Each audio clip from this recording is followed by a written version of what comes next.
Assalamualaikum warahmatullahi wabarakatuh. Halo sahabat Ramadan, kembali lagi di podcast Kuliner Ramadan.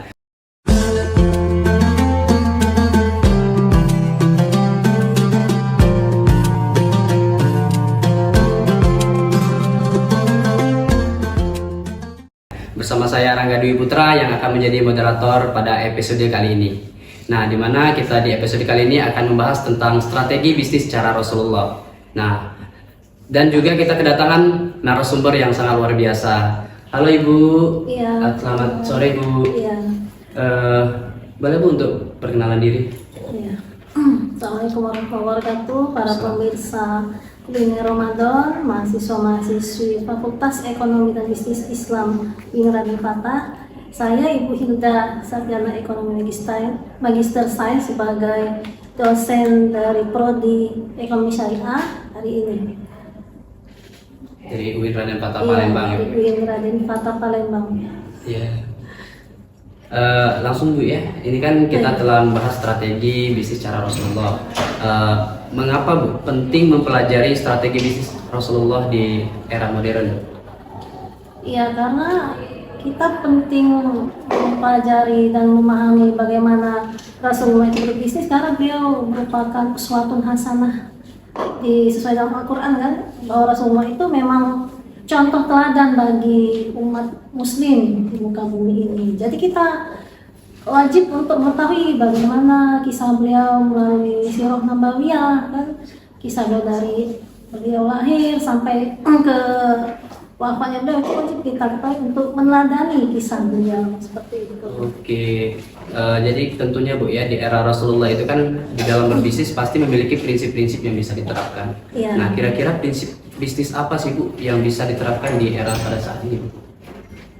Iya, ini ada baiknya saya bacakan dulu ya dari Al-Quran ini. Ada ayat Al-Quran ya yang mendasari dari bisnis ini ya, mungkin ya Iya, seperti itu ya. Ya, jadi dari bisnis ini kita biasa menyebut kalau ekonomi itu kan jual beli ya. Nah, dari sini kata jual itu dalam bahasa Arab itu al-bay. Nah, kemudian kalau dari beli itu bahasa Arabnya al-shiro, itu jadi jual dan beli. Kalau dalam bahasa Inggris itu beda lagi ya, jual dan beli.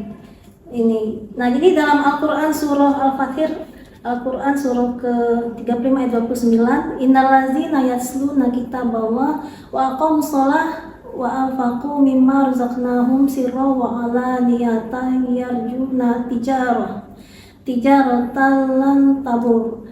Nah, di sini kalimat tijarah ini merupakan perdagangan. Ini artinya sesungguhnya orang-orang yang selalu membaca kitab Allah yaitu Al-Quran dan melaksanakan salat dan menginfakkan sebagian rezeki yang kami anugerahkan kepada dengan diam-diam dan terang-terangan, mereka itu mengharapkan perdagangan yang tidak rugi. Nah, jadi dalam Al-Quran ini, di Al-Quran surah Fathir ke-29 ini nyatakan bahwa untuk melakukan perdagangan yang tidak rugi itu ada 3 hal. Itu yang pertama baca Al-Quran, kemudian sholat dan infak, seperti itu. Kemudian dilanjutkan ke Al-Quran surah Fathir ke-30-nya yaitu lanjutnya liwafiyahum ujurahum wa yazidahum min fadlih innahu ghafurun syakur. Artinya agar Allah menyempurnakan pahalanya pada mereka dan menambah karunia-Nya, sungguhnya Allah Maha Pengampun lagi Maha Mensyukuri. Nah, jadi dengan 3 hal yang kita lakukan tadi, maka berarti Allah akan menyempurnakan pahala untuk kita manusia ini, kemudian menambah karunia-Nya. Karena ini Allah Maha Pengampun lagi Maha Mensyukuri ya.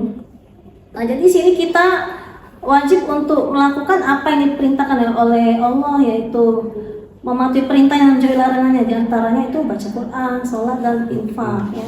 Gitu. Jadi Bu, di Rasulullah itu kan menolak monopoli kan Bu. Ya. Nah, tetapi banyak sekali Bu bisnis yang sukses itu justru berbasis dominasi pasar atau monopoli Bu. Apakah di Islam mengizinkan monopoli jika tujuannya untuk kebaikan umat? Sebenarnya kalau melihat dari ini ya kisah dalam peradaban Islam yang sudah saya pelajari selama ini, memang tidak ada ketentuan ya apa yang telah ditetapkan oleh Allah itu pasti semuanya itu akan hancur. Dan yang sudah ditetapkan Allah itu yaitu peganglah Al-Quran Rasul, Al-Quran dan Sunnah Rasul, itu yang harus kita lakukan. Nah itu terlihat dari yang sudah saya pelajari ini dari kejayaan Islam. Nah itu melalui ekonomi Islam yaitu Ibnu Taimiyah. Nah itu memang sangat berjaya Islam itu, di mana ada namanya apa tuh lembaga hisbah yang menata bagaimana sih di pasar itu. Nah, di pasar kalau saya emang ya di pasar orang tua saya. Nah, jadi di pasar itu mengatur. Nah, ketika monopoli monopoli nggak ada Islam. Yang mengatur ada lembaga hisbah tadi. Iya, jadi kita itu nggak boleh untuk waktu jualan itu berjualan ya, jual beli itu nggak boleh saat sholat seperti itu ya. Kemudian nggak boleh ada ketidakjujuran seperti nimbang. Kalau bahasa itu timbang itu dikasih apa tuh, batu itu supaya agak berat. Misalnya nimbang apa, beli apa sayur ditimbang agak di seberang setengah kilo, ngomongnya tuh sekilo, tapi setengahnya lah yang lain lagi itu batu. Nah sebenarnya itu nggak boleh, itu langsung lembaga hisbah yang turun tangan. Nah seperti itu. Dan Islam berjaya di masa itu. Berarti Islam jaya di masa itu, Bu, ya. Iya. Nah, Bu, di sekian banyaknya prinsip-prinsip yang telah diterapkan oleh Rasulullah di cara berbisnisnya itu, yang realistis untuk di era sekarang ini prinsip-prinsip apa, Bu? Iya, sebenarnya Ya, atau mudharabah atau segala macam itu. Mudharabah lain lagi.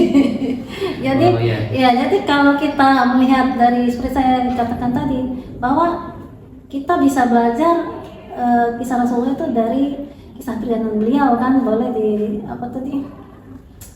buku-buku yang sudah ada ya. Iya. Nah misalnya kan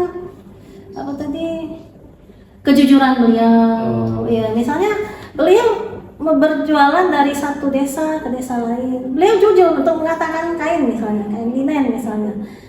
Ini kainnya ini ada robek. Nah seperti itu Rasulullah. Nah, dan beliau ini merupakan brandnya Rasulullah. Bahasa sekarang ini brand itu nama yang paling membuat orang terkagum-kagum. Itu beliau menjalankan kejujuran beliau. Jadi orang kan akan kembali lagi. Iya benar.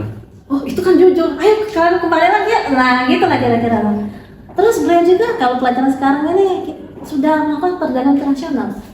Nah sekarang kan baru kan kita baca internasional seperti itu. Beliau itu berjalan dari satu desa ke desa lain, ke kota satu ke kota lain, ke negara satu ke negara lain. Nah jadi sudah melakukan perdagangan internasional. Berarti diutamakan itu dalam berdagang itu kejujuran ya, Bu ya? Ya kejujuran, strategi. Sekarang kan belajar manajemen strategi kan. Sekarang juga saya belajar mengajar manajemen strategi. Oke, luar biasa sekali, Bu. Jadi kesimpulan dari pembahasan Ibu itu bahwasanya cara berbisnis Rasulullah itu yang pertama itu harus jujur.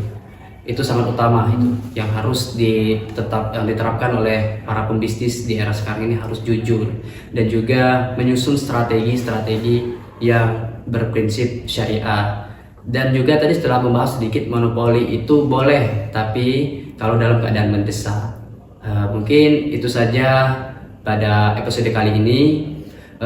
Semoga materi ini bermanfaat untuk kita semua. Saya akhiri, wassalamualaikum warahmatullahi wabarakatuh.